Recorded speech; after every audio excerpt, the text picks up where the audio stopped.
क्या आप भी सीयूईटी 2025 का एप्लीकेशन फॉर्म नहीं फिल कर पाए हैं? तो ये वीडियो आपके लिए है। आपको क्या करना चाहिए, कैसे आप फिर से मौका पा सकते हैं अपने एप्लीकेशन फॉर्म को भरने का। कुछ ऐसा काम करिए जिससे काम हो जाए। क्या करें सर, क्या करें कि काम काम मेरा हो जाए, कैसे मैं अपने 1 साल को बर्बाद होने से बचा लूं, उसी की इन्फॉर्मेशन इस वीडियो में देने वाला हूं। सबसे पहले तो आप चैनल को सब्सक्राइब करके जुड़ जाइएगा, क्योंकि ये चैनल आपको पहुंचाएगा आपके कॉलेज तक। कोशिश हमारी यही है कि जो बच्चे छूटे हैं, लाखों बच्चे छूट गए हैं अपने एप्लीकेशन फॉर्म को भरने से। बहुत लोग निराश होकर बैठ गए हैं और अब वो उम्मीद छोड़ चुके हैं, लेकिन वो उम्मीद जग सकती है आपके थोड़े से प्रयास से। मैं इस वीडियो में कंप्लीट डिस्कस करने वाला हूं। सबसे पहले तो चैनल को सब्सक्राइब और डिस्क्रिप्शन में दिए गए टेलीग्राम ग्रुप को आप जरूर ज्वाइन कर लें, क्योंकि टेलीग्राम ग्रुप आपकी हेल्प करेगा इस एप्लीकेशन फॉर्म की विंडो को ओपन कराने के लिए। मैं आपको बताने वाला हूं आखिर क्या दिक्कत हो चुकी है और कैसे उस दिक्कत से निकला जाए। सबसे पहले तो बात यही आती है कि आपने अपना फॉर्म नहीं फिलअप किया। देखिए, जो बच्चे फिल कर लिए हैं वो लकी थे। जो बच्चे फिल कर लिए हैं शायद वो बहुत ज़्यादा एक्टिव रहे होंगे, शायद उनका ऐसा सराउंडिंग रहा होगा कि उन्हें इस चीज़ के लिए जानकारी हो पाई, या कोई और उनके जानकारी में रहा होगा। बहुत सारे फैक्टर हैं। जो बच्चे छूट गए उसके पीछे का कारण ये है, एनटीए और गवर्नमेंट के द्वारा प्रॉपर तरीके से एडवर्टाइज ना करना इस फॉर्म को। उसके बाद लगभग 20 दिन के लिए विंडो का खुलना, उसमें से 5-6 दिन सही से वेबसाइट का ना चलना। मतलब ये मान के चलें, यदि वेबसाइट सही से वर्क की होगी तो 10 से 15 दिन सही से काम की है। और इतने दिन के काम में तकरीबन सीबीटी के लिए जो फॉर्म फिलअप होता है यूजी के लिए, वो 15 लाख के आसपास होता ही होता है। और इतने दिन में 15 लाख फॉर्म फिल हो जाना ये पॉसिबल नहीं था और हो भी नहीं पाया है। अभी तक कई लाख छात्र जो है बचे हुए हैं अपने एप्लीकेशन फॉर्म को फिल करने के लिए। तो ये बहुत बड़ी समस्या है और इसके लिए जो जिम्मेदार है वो कहीं ना कहीं एनटीए। कहीं ना कहीं प्रॉपर तरीके से एडवर्टाइज ना करना, विंडो को कम समय के लिए खोलना, और वेबसाइट का फिर भी जितने दिन खुली उसमें भी सही से काम ना करना, यही वजह रही जो पूरी तरीके से ये सिस्टम ध्वस्त हुआ और स्टूडेंट अपना फॉर्म नहीं फिलअप कर पाए। कैसे आप अपने फॉर्म को फिलअप कर सकते हैं, आप एक छोटा सा प्रयास करिए। इस वीडियो के माध्यम से उस प्रयास के बारे में मैं चर्चा करता हूं आपसे। देखिए, प्रयास तो काफी बड़े भी किए जा सकते हैं, एक्स पर भी ट्रेंड वगैरह चलाया जा सकता है, लेकिन आपकी संख्या बहुत कम है। एक्स पर यदि हम ट्रेंड की बात करें तो उसके लिए मुझे कम से कम 500 स्टूडेंट चाहिए जो एक्टिव हो। कम से कम 500 स्टूडेंट यदि एक्टिव होते हैं तो उनसे यदि मैं 3 से 4 ट्वीट भी करवाता हूं तो तकरीबन 2000 ट्वीट होते हैं। तो जाके कहीं पर ये बात हमारी ऊपर अच्छे से पहुंच पाती है। अभी मैं चला दूं ट्रेंड। जो भी बच्चे मुझसे जुड़े हुए हैं, काफ़ी हद तक काफ़ी बच्चे जुड़े हैं मुझे पता है, लेकिन क्या है कि उसमें से 50% क्या होगा कि पोस्ट गलत करेंगे, 50% उस टाइम पर एक्टिव नहीं होंगे। क्योंकि जब ट्रेंड वगैरह चलाया जाता है चाहे किसी भी जगह पे, चाहे वो एक्स पर चलाएं या कहीं पर भी चलाएं, एक्स मतलब ट्विटर, जिसका पहले नाम ट्विटर हुआ करता था, वहाँ पर यदि हम कोई भी ट्रेंड चलाते हैं तो उसमें एक टाइम होता है, उसी फिक्स टाइम पे ट्वीट करना होता है कि हाँ ये 5 मिनट के अंदर में ही सबको ट्वीट करना है, 10 मिनट के अंदर में एक ट्वीट करना है। उसके लिए टीम आपको गाइड करेगी, वायरल बायोलॉजी टीम।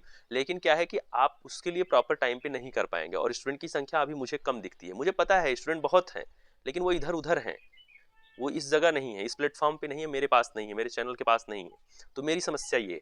काफ़ी स्टूडेंट हैं भी, मुझे भी पता है कि वो तैयार हैं इस चीज़ को करने के लिए, लेकिन स्टूडेंट इस समय जो चीज़ आप कर सकते हैं, देखिए हम ट्रेंड भी चलाएंगे ऐसा नहीं है। यदि स्टूडेंट इस वीडियो के माध्यम से ज़्यादा से ज़्यादा पहुँच पाते हैं इस वीडियो पर, तो मैं ट्राई करूँगा कि ट्रेंड भी 2 से 3 दिन के अंदर चलाया जाए और बात को पहुँचाया जाए। अब यहाँ जो बात आती है वो ये आती है, स्टूडेंट देखिए मैं अपनी बात को कहीं पर भी रख रहा हूँ, कहीं पर किसी से कह रहा हूँ तो वो कह रहा है आपके पास क्या प्रूफ है कि स्टूडेंट हैं। आप समझ रहे हैं ना इस बात को, ये हर आदमी मांगेगा ना कि आपके पास क्या प्रूफ है कि बच्चे हैं। कोई भी न्यूज़ चैनल, कोई भी इंसान, किसी से भी मैं बोल रहा हूँ तो वो ये चीज़ निकल के सामने आती है। ठीक है, उसे ट्रस्ट है, लेकिन एक बड़ी ऑर्गेनाइजेशन को मेरे ऊपर ट्रस्ट नहीं है ना, उसके पास मैं क्या करूँ। एक व्यक्ति को मेरे ऊपर ट्रस्ट है कि मैं उससे बोल रहा हूँ, कह रहा है हाँ भाई आप सही करें, लेकिन ये चीज़ कहीं पर जब तक आएगी नहीं निकल के, कहीं पर ये आक्रोश नहीं दिखेगा तो हम लोग कुछ नहीं कर सकते हैं, क्योंकि ये सिर्फ मेरे व्यक्तिगत रूप से निर्णय नहीं हो सकता है कि ये खबर चलाई जाए। सेकंड पॉइंट ये है कि आप और क्या कर सकते हैं स्टूडेंट। चलिए ठीक है, इस पे हम इस पॉइंट को अभी किनारे रखते हैं और 2 से 3 दिन के अंदर कुछ भी हो जाए हम उस पर वर्क करेंगे। यदि इस वीडियो पर आप इस चैनल पर आपका थोड़ा सा रिस्पांस आता है, 1000-1500 लोग भी यदि जुड़ जाते हैं किसी भी तरह से, और क्योंकि देखिए 1000 लोग जुड़ रहे हैं तो उसमें से 400-500 लोग ही हमें मिल पाएंगे उस प्रॉपर काम के लिए, आपकी बात को रखने के लिए। ये चीज़ आप खुद समझिए, क्योंकि हम भाई पिछले कई वर्षों से हम लोग इसमें काम कर रहे हैं, ऐसी चीज़ें दिक्कतें आई हैं, और फिर जब हम स्टूडेंट को लेके किसी लड़ाई को स्टार्ट करते हैं फिर वहाँ पे स्टूडेंट वीक पड़ जाता है। ये चीज़ आप समझिए। तो ये चीज़ है, प्लस ये चीज़ अभी मैं आपको इसमें नहीं कह रहा हूँ। अपनी बात को रखना यार कोई बुरा नहीं है। यदि आपका 1 साल खराब हो रहा है तो आप 1 पोस्ट 2 पोस्ट करना कोई गलत नहीं है। मैं आपको इसमें ये नहीं है कि अपने लिए कुछ इस्तेमाल कर रहा हूँ, ऐसा कभी मत सोचिएगा। फॉर्म आपका ऑनलाइन होना है, सब कुछ आपका होना है, मेरा व्यक्तिगत कोई फ़ायदा नहीं है, ठीक है? मेरे पास तो पुराने स्टूडेंट हैं, अगर मैं उनके लिए शायद वीडियोज़ बनाऊँ तो और अच्छा रिस्पॉन्स मुझे मिल सकता है। यदि कोई ये सोचे कि इस मुहिम को मैं स्टार्ट करके या कुछ ऐसा करना चाहता हूँ, ऐसा कोई इच्छा नहीं।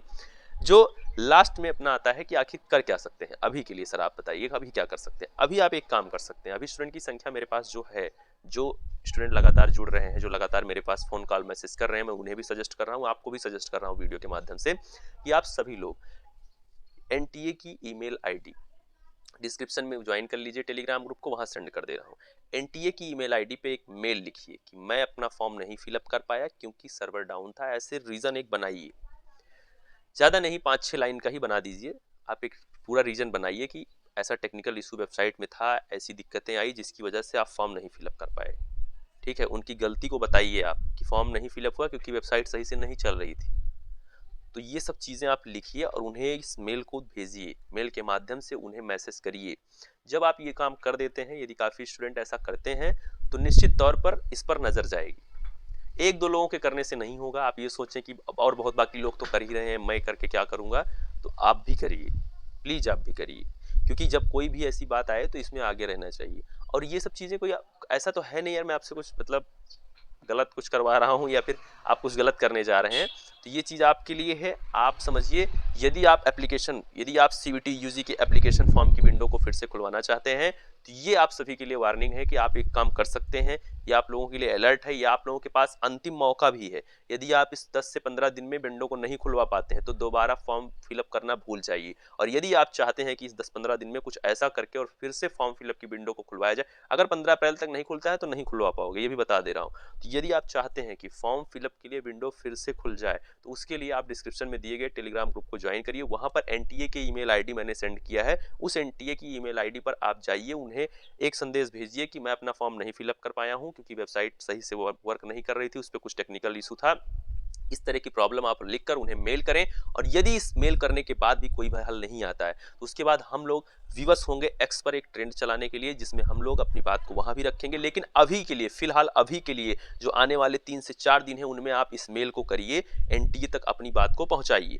यही हमारे पास एक रास्ता है। और ये चीज आप लोग यदि करते हैं तो निश्चित तौर पर आपकी बात वहां तक जाएगी। और हर बार ऐसा हुआ है, 2024 में भी विंडो को दोबारा खुला गया था, दोबारा क्या, फिर उसके बाद लगभग 3 से 4 बार एक डेट एक्सटेंड हुई थी। तो ये चीज़ है कि इस बार भी पूरी पॉसिबिलिटी, आप ये ना सोचें कि ये आपका टाइम वेस्ट है या ऐसा कुछ है। और ये चीज़ बिल्कुल आपके लिए तय है कि जितनी भी यूनिवर्सिटी हैं, जितने भी अच्छे कॉलेज हैं, जितनी भी अच्छी यूनिवर्सिटी हैं, चाहे वो गवर्नमेंट हो, चाहे वो प्राइवेट हो, कोई भी हो, वो आपको एडमिशन देगा सीवीटी यूजी के ही मार्क के आधार पर। यदि आप सीवीटी यूजी 2025 में अपीयर नहीं हुए रहेंगे तो आप लगभग सभी जितनी भी टॉप की यूनिवर्सिटीज़ हैं, चाहे वो गवर्नमेंट हो, चाहे वो प्राइवेट हो, चाहे वो स्टेट यूनिवर्सिटी हो, जो स्टेट की गवर्नमेंट यूनिवर्सिटी है, उन सभी के काउंसलिंग प्रोसेस में आप पार्टिसिपेट नहीं कर पाएंगे, आप बाहर हो जाएंगे। ये चीज़ आप समझिए। और इस एडमिशन प्रोसेस से यदि आप बाहर होते हैं, फिर आप डोनेशन देंगे और लगभग मुझे लगता है कि ज़्यादातर बच्चे डोनेशन देने लायक नहीं होते हैं। मैं ये नहीं कह रहा हूँ क्योंकि वो ऐसी फाइनेंशियल कंडीशन सबके पास थोड़ी है कि सब लाखों रुपया दे देंगे डोनेशन के नाम पे या फिर प्राइवेट कॉलेज में एडमिशन लेके अपने कोर्स को कंप्लीट कर पाएंगे। तो इसके लिए आपको ज़रूरी है एनटीए को मेल करना। तो ये रही एक और वीडियो जो लगातार आपकी तरफ से आ रही है, तो मैं आपसे फिर से इस बार इस वीडियो में ये चीज़ कहने आया हूँ। मिलते हैं नेक्स्ट वीडियो में। Thank you, love you all, नमस्कार।